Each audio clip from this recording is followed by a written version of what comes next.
Las zorras tienen cuevas para dormir. Las aves de los cielos tienen nido. Dios les bendiga, qué bueno estar nuevamente con ustedes en este día glorioso, domingo, Día del Señor. Y vamos a traer un mensaje acerca de ama a tu prójimo como a ti mismo. Ese es el tema del mensaje que el Señor nos da en este día, en el día que hizo el Señor. Y la escritura la vamos a encontrar en el segundo libro de Reyes, en el último capítulo, en el capítulo 25, y vamos a leer los versículos del 27 al 30. Vaya conmigo a la escritura y dice así: Aconteció a los 37 años del cautiverio de Joaquín, rey de Judá, en el mes 12º, a los 27 días del mes, que Evil-Merodach, rey de Babilonia, en el primer año de su reinado, libertó a Joaquín, rey de Judá, sacándolo de la cárcel, y le habló con benevolencia, y puso su trono más alto que los tronos de los reyes que estaban con él en Babilonia, y le cambió los vestidos de prisionero, y comió siempre delante de él todos los días de su vida, y diariamente le fue dada su comida de parte del rey de continuo todos los días de su vida. Qué hermoso ejemplo. Como introducción podemos decir, hay quienes tienen nombre de que viven pero están muertos.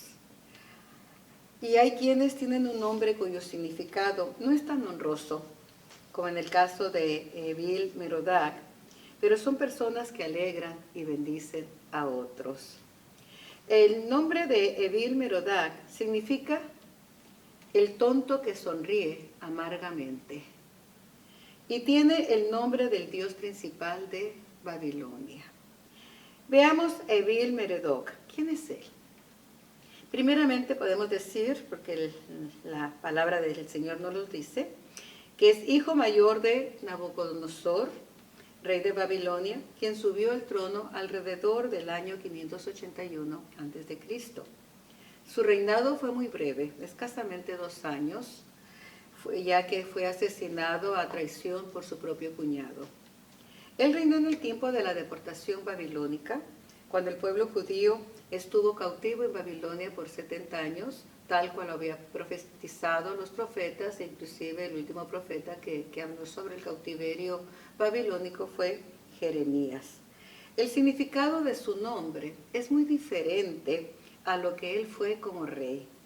La escritura lo recuerda por haber tenido cuidado del rey Joaquín, y el rey Joaquín era descendiente del rey Josías.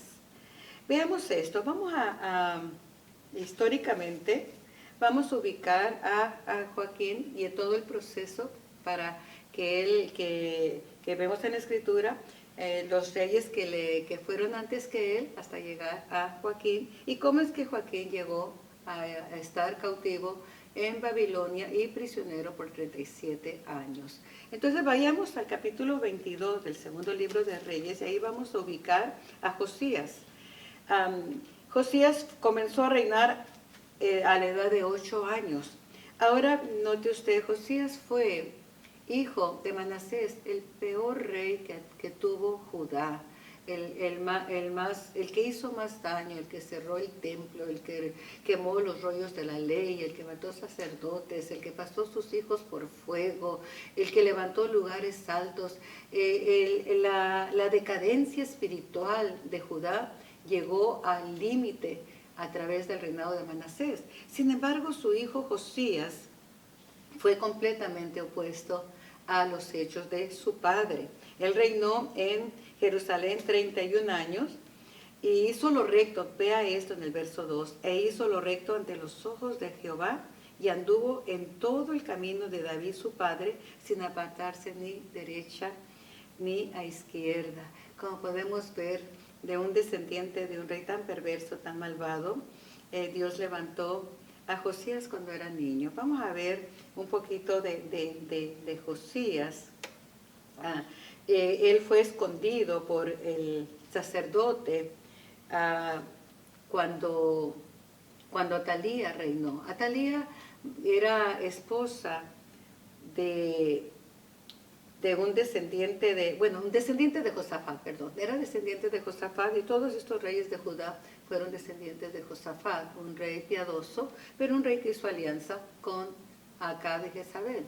Entonces, a uno de los hijos de Josafat se casó con Atalía, hija de Jezabel y Acab, y cuando murió el esposo de Atalía, ella mandó matar a todos los descendientes al trono. Y ahí fue cuando el sacerdote, el sumo sacerdote, con ayuda de su esposa Josabet, hija del rey Joram, la cual era la mujer del sacerdote Joiada, lo esconde. Entonces Josías fue educado por gente piadosa, gente que amaba verdaderamente a Jehová Dios. Vea la importancia de una buena educación en los hijos.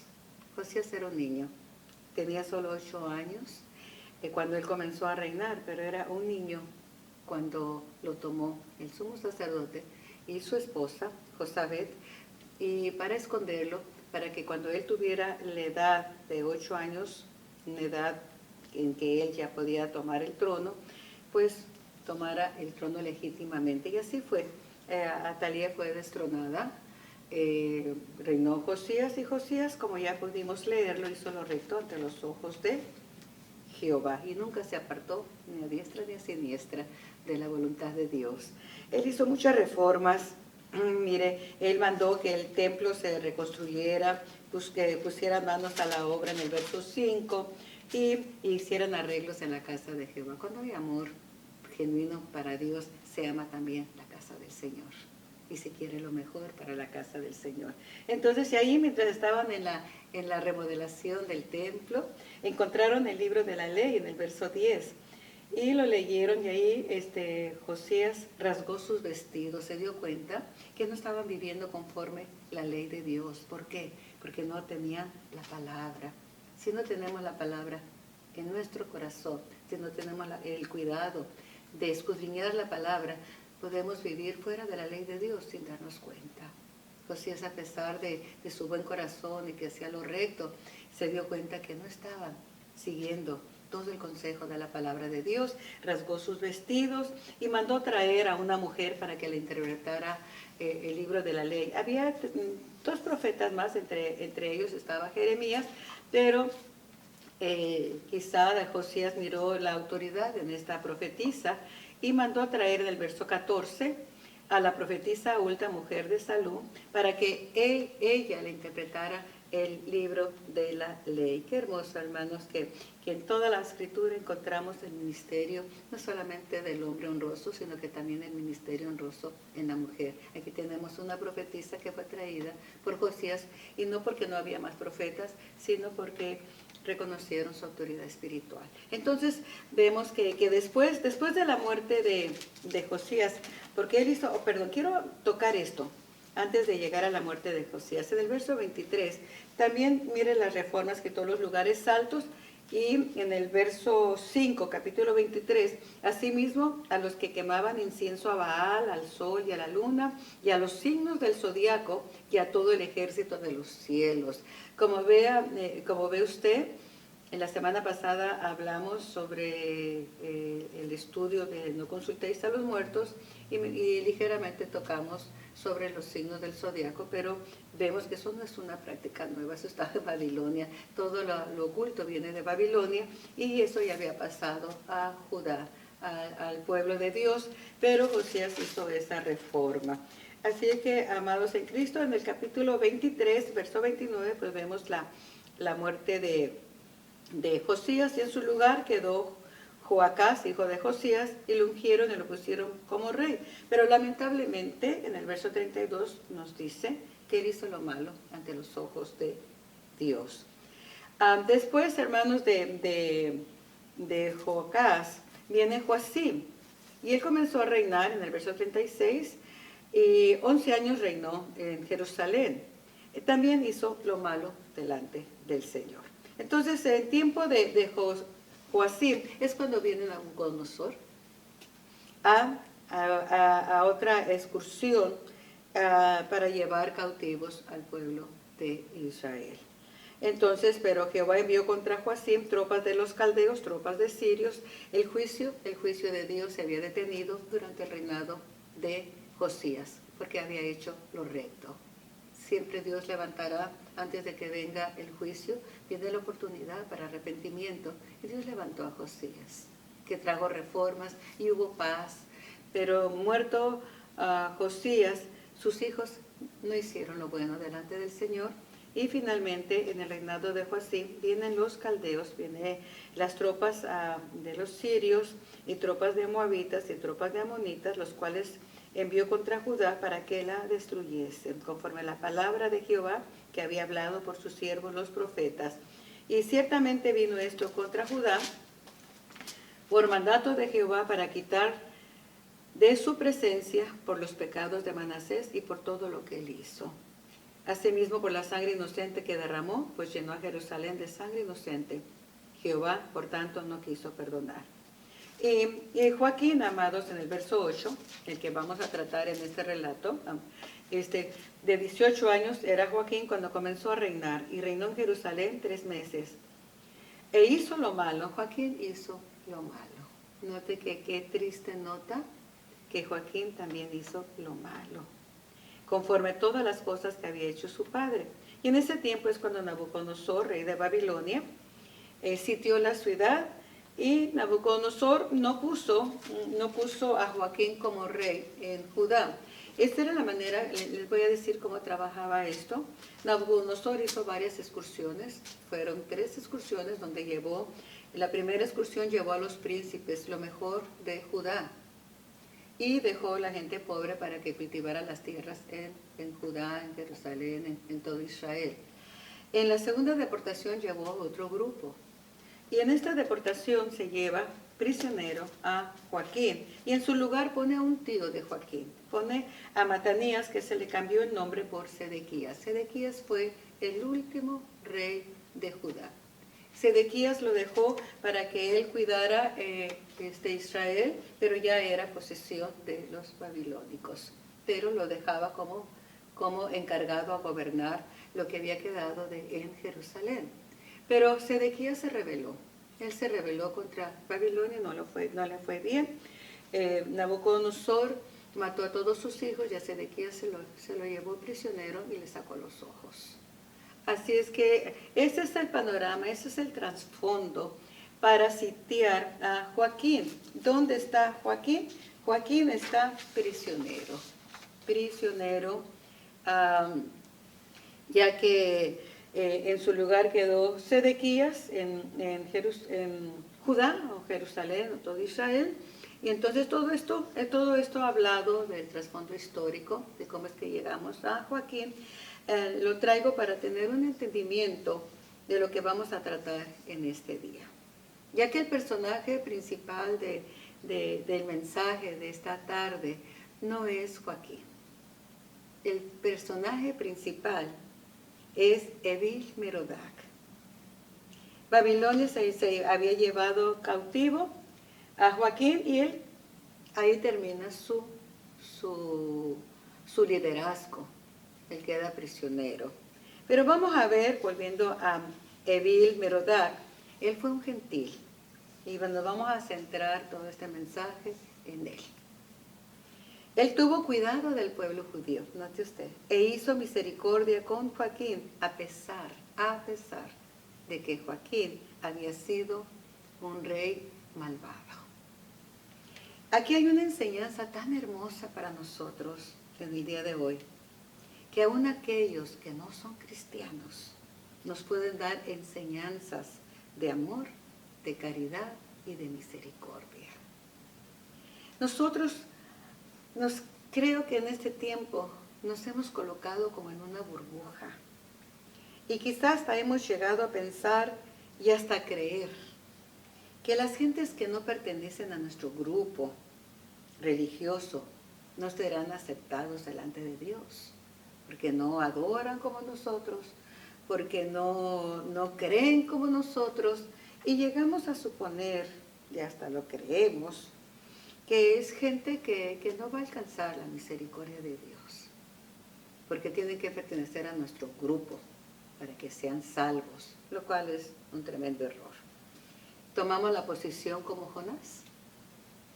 Jonás prefiere huir de Dios para no llevar el mensaje de salvación a los de Nínive, porque a los ojos de Jonás son gente que no merece la misericordia de Dios, gente perdida, gente cruel, gente malvada. Son demasiado malos ante los ojos de Jonás y Jonás supone que también son demasiado malos ante los ojos de Dios. Qué tremendo hacer juicios. Y tenemos mucha tendencia a hacer juicios. Ese se va a condenar porque anda así, ya saben. ¿Y quién es el juez? Nos vamos a llevar muchas sorpresas en el reino de los cielos. Gente que creemos que ya nosotros, a nuestro juicio carnal, los vemos en el infierno y quizá nos vayan a dar la bienvenida en el reino de los cielos. Así es que tengamos mucho cuidado. Sin embargo, el Señor nos enseña sobre esto. Nos da una lección tremenda en el libro de Lucas, en el capítulo 10, en el verso 33, cuando nos habla de la misericordia de un samaritano, que no precisamente es del pueblo de Dios, no pertenece a Israel, es un samaritano. Él vive en Samaria, tiene otras costumbres, conoce de Jehová Dios, pero también adoran a otros dioses. Entonces, note, pero este samaritano hizo misericordia con uno de sus enemigos, ni siquiera era otro samaritano ayudando a su prójimo que también era samaritano. Este samaritano ayuda a uno que es su enemigo y lo ayuda con tanta compasión, con tanto amor, que cuando lo ve tirado, herido, dejado como muerto, él lo toma, comienza a ungir sus heridas, lo subió a su cabalgadura, paga para que lo cuidaran porque lo lleva al mesonero, le dice, mira lo que él gaste, yo te lo pago cuando regrese. Y para que lo cuidara, lo alimentara y le diera tratamiento médico. Y el Señor nos menciona cuando habla sobre el prójimo. Y él pregunta, ¿quién es el prójimo? Pues el que ayudó del otro. O sea, el que ayudó es el que realmente ama a su prójimo. También en Lucas 7, 1 al 10 se nos relata al centurión romano que fue en busca de Jesús. Porque un centurión romano, un enemigo del pueblo de Israel, porque los romanos habían oprimido a Israel, y sin embargo este centurión romano tiene un siervo que no precisamente es romano, y va en busca de Jesús. ¿Por qué va en busca de Jesús? Porque su siervo está enfermo, está grave, y él va a buscar a Jesús por amor a su siervo. Entonces, ¿cómo el Señor nos da tantos ejemplos, hermanos, de que la salvación no solamente es para ciertos grupos? La salvación es para todos. Y mire otro detalle. El Señor Jesús, cuando miró la fe de este centurión, lo honró. Y dice, nunca he visto tanta fe en Israel como en este hombre, que no era del pueblo de Israel, era un centurión romano. Con esto podemos darnos cuenta que lo equivocado que podemos estar muchas veces cuando que creemos que porque no es de nuestra religión, pues este pobrecito, ¿no? Solo Dios sabe qué va a pasar con él, porque nosotros nos justificamos a nosotros mismos y nos olvidamos que vivimos por gracia, que no nos escogió el Señor, como a Israel no le escogió por ser el mejor, tampoco le escogió por ser el más grande, precisamente porque era el más pequeño. Lo escogió el Señor para él glorificarse. Y así mismo con nosotros como cristianos, como pueblo de Dios, por misericordia, por gracia, porque si no estuviéramos tan perdidos como cualquiera, ¿no? Así es que qué triste es que nosotros como cristianos tomemos una posición tan negativa, marginando a otros grupos religiosos por sus creencias que no son como las nuestras. Y nos olvidamos de lo que el Señor nos pide. ¿Y qué es lo que el Señor nos pide? ¿Qué es lo que toda la Biblia nos ha pedido? ¿Qué es lo que nos pide nuestro Padre Celestial? Que hagamos misericordia. Es todo lo que nos pide. ¿Qué quiere Jehová Dios? Sacrificio no le agrada. Ya no es el tiempo de andar sacrificando animales. El sacrificio somos nosotros mismos presentados en el altar, humillados delante de Él y haciendo lo que Él quiere que hagamos, misericordia. Así es que ojalá que que el Señor nos hable en esta tarde. Nosotros nos olvidamos de eso, de lo que el Señor nos pide, y que hagamos misericordia con nuestro prójimo. Aquí vemos a Evil Merodach, que a pesar de su nombre tan desagradable, porque era desagradable, fue un rey diferente. Aunque su padre era arrogante, su padre Nabucodonosor fue arrogante, fue engreído, sin embargo, él tenía otro espíritu, y nos da ese espíritu de Evil Merodach, nos da ejemplo a nosotros. Evil Merodach no fue despiadado como los otros reyes. Él vino a reinar, y lo primero que él hizo en su reinado, en el capítulo 25, fue sacar a Joaquín de la cárcel. Y lo honró como rey. No lo honró como un prisionero a quien se le hizo solamente un favor de sacarlo, le dio honra como rey. Y también dio esperanza y alegría a los judíos. Los cristianos, amados, todos los que decimos que somos cristianos, debemos amar a nuestro prójimo como a nosotros mismos. Si decimos que amamos a Dios, y si realmente le amamos, no nos será difícil amar de esta manera que este rey pagano, idólatra, opresor del pueblo de Dios, porque su padre fue opresor del pueblo de Dios, sin embargo, él hizo misericordia. Evil Merodach llevó alegría, y su caminar produjo gozo. Mientras él reinó, el pueblo de Israel se sintió aliviado, se sintió apoyado por un rey que hizo benevolencia con ellos. Y podemos decir lo que dijo Pablo: cuán hermosos son los pies de los que traen paz, de los que anuncian las buenas nuevas. Porque mientras este rey babilónico reinó, pues el pueblo se sintió esperanzado de un alivio en medio del cautiverio babilónico.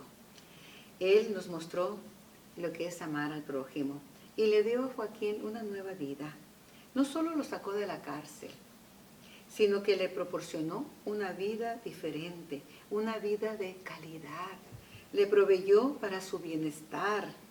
Porque es muy fácil, hermanos, cuando vemos una persona necesitada, decirle: oh, hermano, o fulano, o sutano, voy a orar por ti para que te vaya bien. Eso es lo más fácil para nosotros, pero no es lo que Dios dice en su palabra que hagamos. Lo que dice en su palabra que hagamos, Santiago 2, 14 y 16, la vamos a leer para que tener claro esto. Que no solamente: oh, hermano, voy a orar por ti, estás necesitado, oh amigo o vecino, voy a orar por ti, estoy orando para que te vaya bien. Pero eso no es el todo de nosotros. Mire lo que dice Santiago en el capítulo 2 y verso 14. Hermanos míos, ¿de qué aprovecha si alguno dice que tiene fe y no tiene obras? ¿Podrá la fe salvarle? Y si un hermano o una hermana están desnudos y tienen necesidad del mantenimiento de cada día, y alguno de vosotros les dice: id en paz, calentaos y saciaos. ¿De dónde se va a calentar y dónde se va a saciar? Está desnudo y no tiene que comer. Pero miren nuestras salidas rápidas y cristianas, pero no les dais las cosas que son necesarias para el cuerpo. ¿De qué aprovecha? Así también la fe, si no tiene obras, es muerta en sí misma. Pero alguno dirá: tú tienes fe y yo tengo obras. Muéstrame tu fe sin tus obras, y yo te mostraré mi fe por mis obras. Fe y obras tienen que ir juntas. No solo decir: oh, yo tengo mucha fe porque estoy orando y mi fe es tan grande que Dios va a obrar en ti. Y tiene hambre, y está desnudo, y tiene necesidad, pero nosotros estamos orando para que le vaya bien, cuando nosotros somos el instrumento de Dios para bendecir a otros. Para eso hemos sido llamados. No hemos sido llamados para calentar una silla en el templo, para decir: oh, yo soy salvo, yo soy diferente a los demás.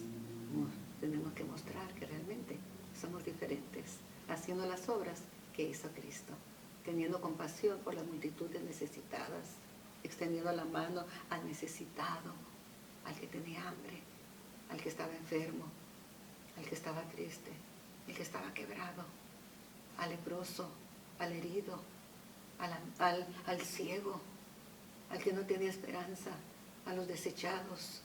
Ahí estaba el Señor Jesús presto. Él nunca dijo, oh, voy a orar para que te vaya bien. Él estuvo allí.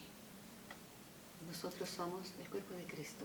Y Él está esperando que nosotros estemos ahí en las necesidades, no solamente del pueblo de Dios, no solamente de tu hermano que tú amas, sino de aquellos que quizá no aman a Dios, porque no le conocen, que quizá han hecho lo malo, como Joaquín, han hecho lo malo. No puedes decir, oh, es que este rey de Babilonia, Evil Marodach, le hizo favor con él porque pues era un buen rey. No, él hizo lo malo. La Escritura lo dice, él hizo lo malo cuando fue llevado cautivo. Es un hombre que hizo lo malo, pero este Evil Marodach hace benevolencia con él. Veamos el verso 28, miren lo que dice. El 27, y aconteció a los 37 años del cautiverio de Joaquín, rey de Judá, en el mes 10, a los 27 días del mes, que Evil Merodach, rey de Babilonia, en el primer año de su reinado, libertó a Joaquín, rey de Judá, sacándolo de la cárcel, y le habló, ¿cómo le habló? Con benevolencia, le habló con misericordia, le habló con gracia, le habló con bondad. Y puso su trono más alto. Note usted qué restitución, cómo lo honró. Un rey malvado, un rey enemigo. ¿Qué dice que dónde puso su trono? Más alto que los tronos de los reyes que estaban con él en Babilonia. Mire qué hermoso, aleluya.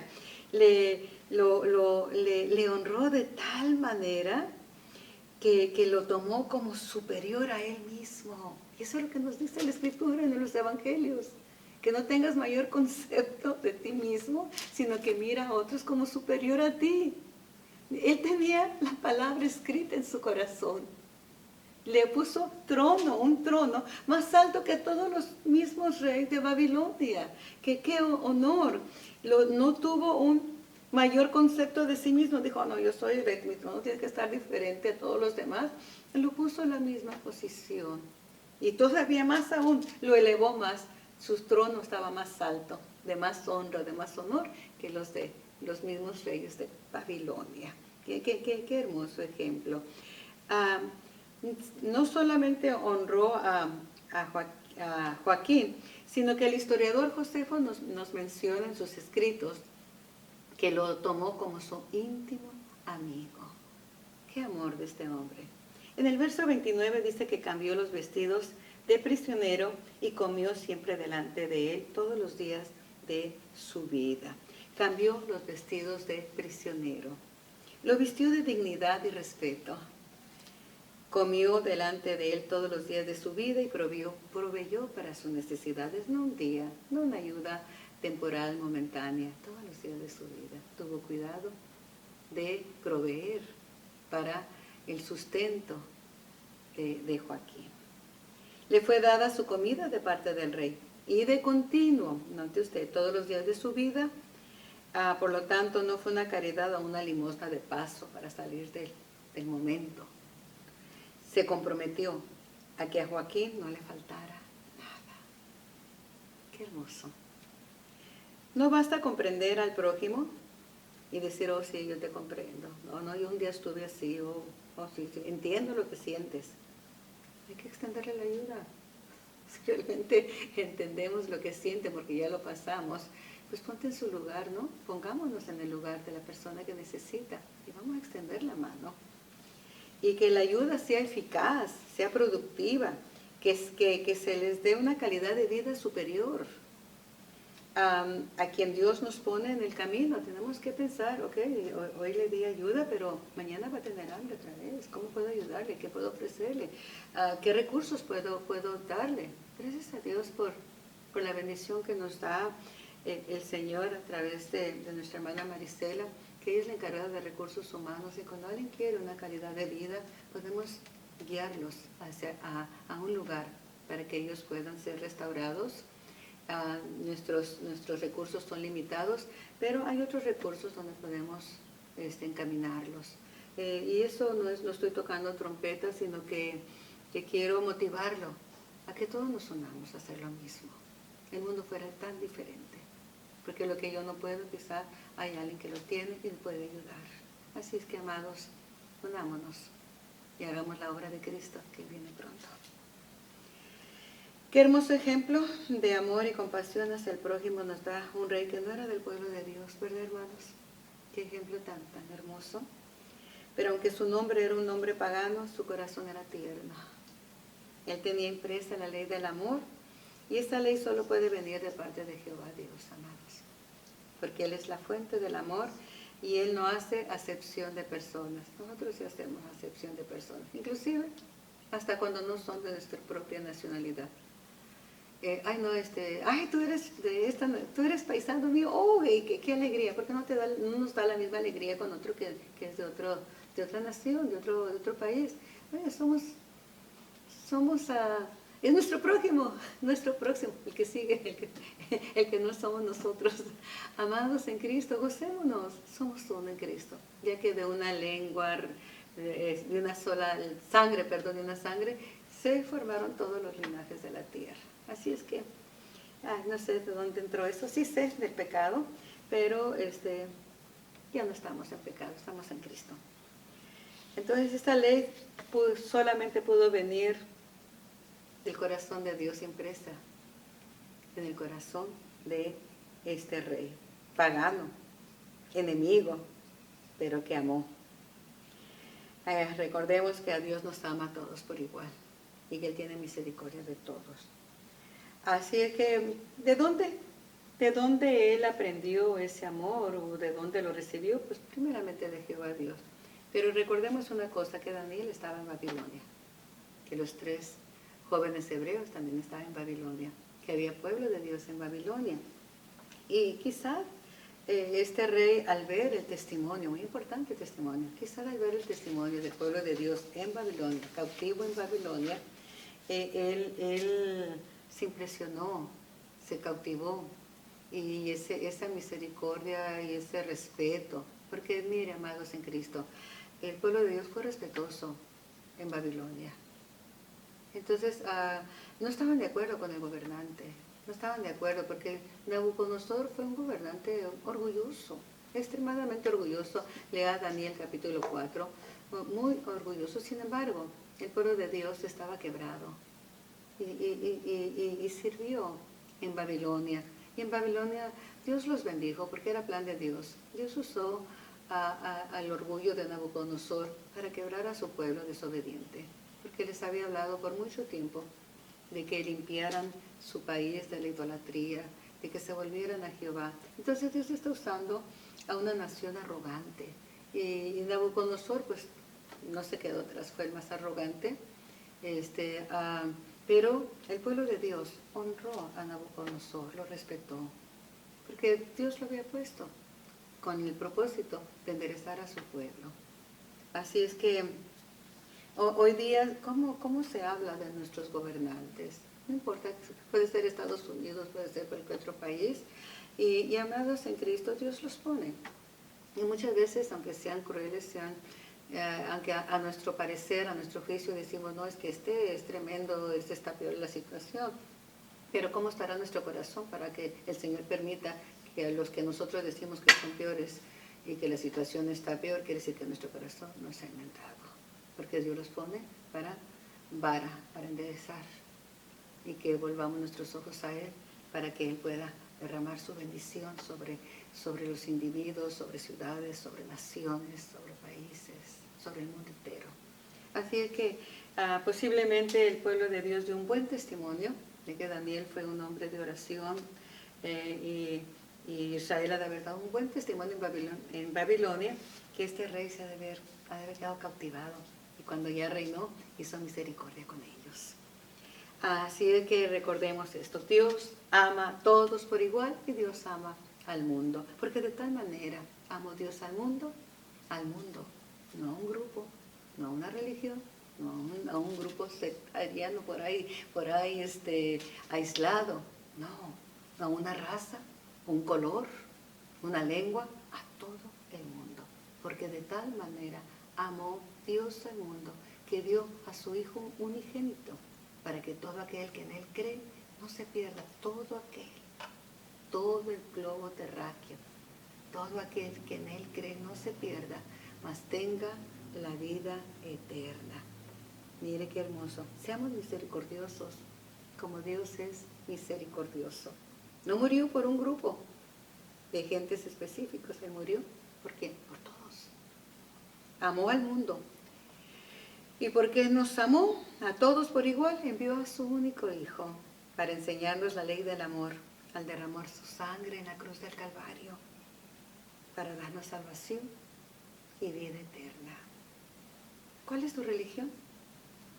No es asunto que a Dios le preocupe. Pero sí desea que le conozcas y recibas de Él lo que Merodach dio. ¿Qué dio? Libertad de la cárcel del pecado. Sacó de la cárcel a Joaquín. ¿Qué más dio? Vestiduras de honra. Nuestro Señor quiere darnos un nuevo vestido. Un vestido blanco de lino puro y resplandeciente, que son las obras justas de los santos. Ese vestido nos da una posición honrosa como hijos de Dios, como la novia que Él viene a buscar. Tercero, ¿qué hizo este rey y qué es lo que Cristo quiere hacer? Ponerte en una posición de vida digna de un rey. Que ya no vivas prisionero del pecado, de las drogas, del alcohol, de la depresión, de la amargura, del celo, de la envidia, del rencor, sino que seas libre, con una vida digna, como hijo de Dios, como un rey, que vivas como un rey, así como Merodach hizo que Joaquín, el perverso, el malvado, viviera como un rey. Cuarto, que vivas por siempre bendecido con la provisión de tu Padre. Merodach le proveyó todos los días de su vida. Eso es lo que Dios quiere hacer contigo. Y por último, que seas el amigo íntimo de Dios. Como Joaquín fue tomado como el amigo íntimo de este rey de Babilonia. Acepta el regalo de Dios. Por medio de Cristo, pídele perdón por tus pecados y vive para Él, agradecido por su misericordia, porque Él quiere hacer misericordia contigo. ¿Cuál es tu religión? A Dios no le preocupa eso. Y nosotros como cristianos tampoco debe de preocuparnos. Porque el plan de Dios no solamente era para nosotros, los cristianos, sino que es para todo el mundo. Hermanos, específicamente nosotros, el llamado es para ti y para mí. ¿Qué pide Dios de nosotros? Iglesia de Jesucristo, ¿qué es lo que Dios pide de nosotros? Porque queremos hacer muchísimas cosas, mucho, para vernos bien, para tomar posiciones, para sentirnos que somos alguien o algo. ¿Qué es lo que Dios pide de nosotros? Una sola cosa, que hagamos misericordia, que amemos a nuestro prójimo como a nosotros mismos. Porque entonces todos sabrán, todos, todo lo más, ni siquiera tenemos que traer un letrero ahí y decir, soy cristiano, soy cristiano. Con solamente ver nuestras obras de amor y de misericordia, verdaderamente sabrán que somos hijos de Dios. Con esto, amados en Cristo, terminamos. Si Cristo verdaderamente está en nosotros, las obras que Él hizo, nosotros también las haremos. Que Dios me los bendiga abundantemente. Es el deseo de mi corazón.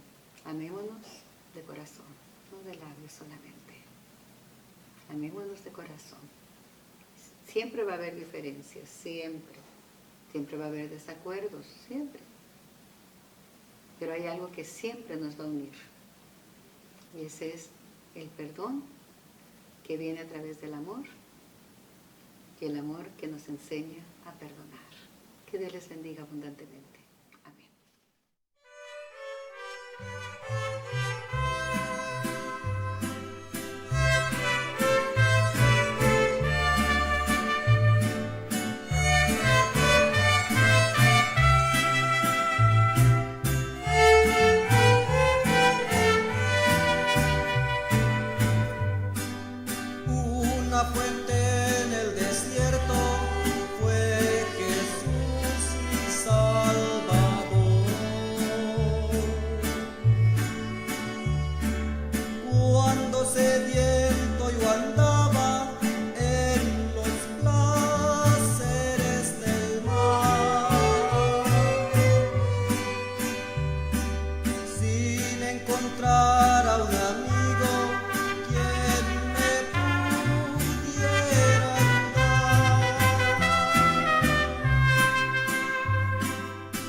ser.